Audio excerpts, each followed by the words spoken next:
কবিতা bike, Firdous Ahmed, কণ্ঠে সাগর শেখ। বাইকটা কবিতা bike, Firdous Ahmed, কণ্ঠে সাগর শেখ।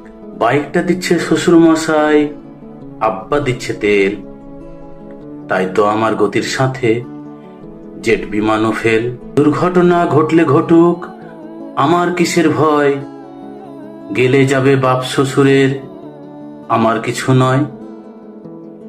চল রে আমার মোটর গাড়ি, জোরসে মারো টান, কে কি বলে শুনবো না আজ, ধরছি চেপে কান।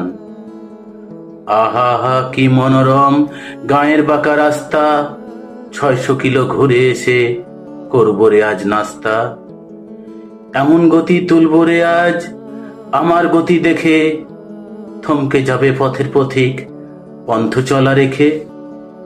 গতির চোটে কাঁপছে মানুষ, উঠছে পথের ধুলো, লাফিয়ে উঠছে পথের ধারে বান্ধা ছাগলগুলো।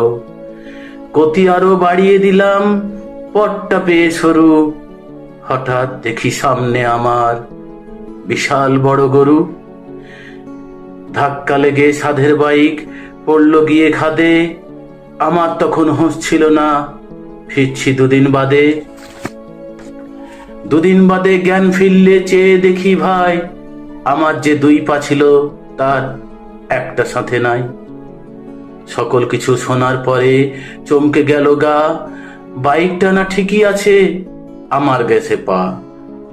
আমার শখের বাইকে এখন অন্য মানুষ চড়ে, পা হারিয়ে কান্দি আমি বন্দি হয়ে ঘরে। ঘরে বসে ভাবি যদি পাটা পেতাম ফিরে, তিড়িং বিড়িং ছেড়ে আমি বাইক চালাতাম ধীরে। মন রে বলি মন যদি তুই বুঝতি 2 দিন আগে, তবে কি তোর পা হারিয়ে পঙ্গু হওয়া লাগে।